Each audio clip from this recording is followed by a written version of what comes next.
Déclaration numéro 017-2025 de Générations et Peuples Solidaires GPS relative à la vie de la nation. Le peuple de Côte d'Ivoire face à l'appel de l'histoire. Le cadre restreint de Générations et Peuples Solidaires GPS a tenu sa réunion hebdomadaire le samedi 1er novembre 2025. Cette rencontre a essentiellement été consacrée à l'examen de la situation politique de la Côte d'Ivoire après la mascarade électorale du 25 octobre 2025. Suite à cette analyse, le cadre restreint a décidé de publier la déclaration suivante.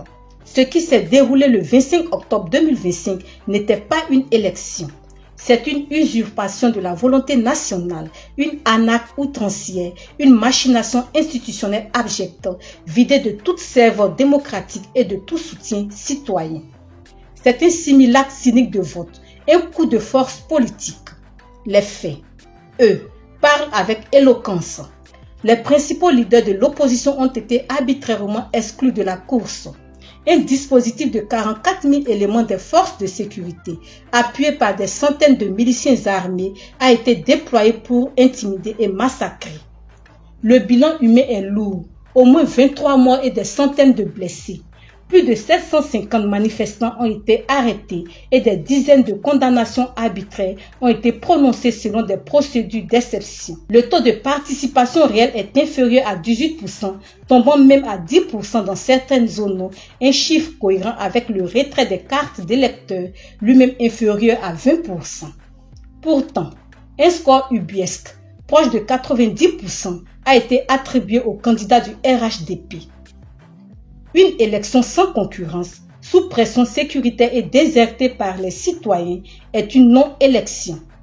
C'est un hold-up perpétré contre la souveraineté populaire.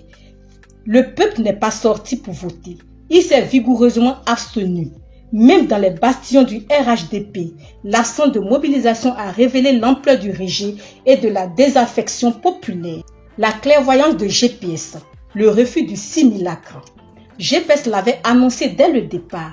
On ne bâtit pas une nation sur l'exclusion, la contrainte et la peur. Par lucidité historique et par souci de cohérence principielle, GPS a refusé de cautionner un processus électoral vicié dès sa conception. GPS a refusé de se soumettre au diktat d'institutions originellement illégitimes et illégales. Ce refus n'était pas seulement politique, il était moral et stratégique. L'histoire donne raison aujourd'hui à la ligne de la vertu incarnée par GPS. De l'inégalité n'a pu naître que l'injustice, la violence et, partant, le déshonneur du régime. Le plébiscite attendu s'est mué en désaveu retentissant et en boycott massif du peuple. Fragilisation du pouvoir et danger pour la nation. Le régime en place fait aujourd'hui face à une légitimité contestée. M. Alassane Ouattara, contrairement à ce qu'il pense, s'est affaibli et a affaibli la Côte d'Ivoire, la rangeant parmi le lot roni des républiques bananières, dirigées par un autocrate sanguinaire dont la seule ambition est de demeurer au pouvoir à vie. Le monde entier a constaté cette imposture. Ce projet de 4e mandat n'apportera ni stabilité ni légitimité. Il ne fait qu'institutionnaliser la division et consacrer l'instabilité permanente. Car, en plus d'être une faute démocratique, ce processus est un facteur de déstabilisation et de destruction. Dans sa course forcée et aveugle vers un 4e mandat, M. Ouattara n'a pas seulement piétiné l'état de droit, il a ravivé les démons identitaires, religieux et intercommunautaires, compromettant l'unité nationale et rouvrant des plaies que l'on croyait cicatrisées. En ordonnant l'usage de milices civiles et en instaurant un climat d'intimidation, il a créé un terreau fertile pour les affrontements, les violences, les destructions de biens et les assassinats. L'instrumentalisation des tensions communautaires est un crime contre la paix civile. Le combat continue.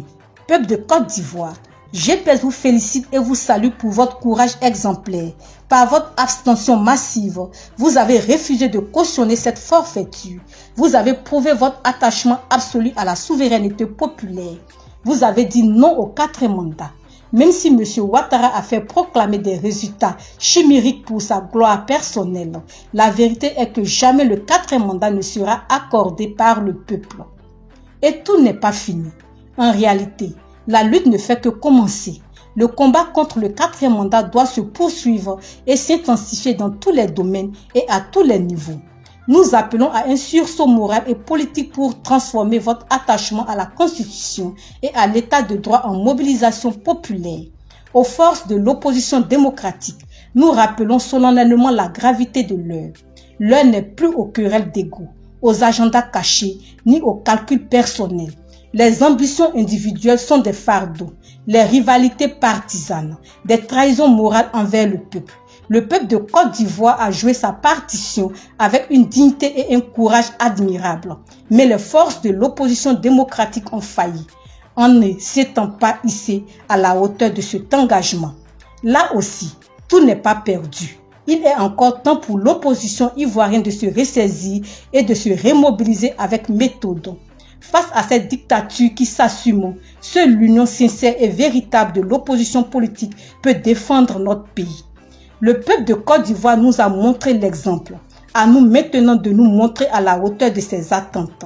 Tenons-nous prêts pour une bataille âpre, peut-être longue, mais juste. Nous gagnerons ce combat.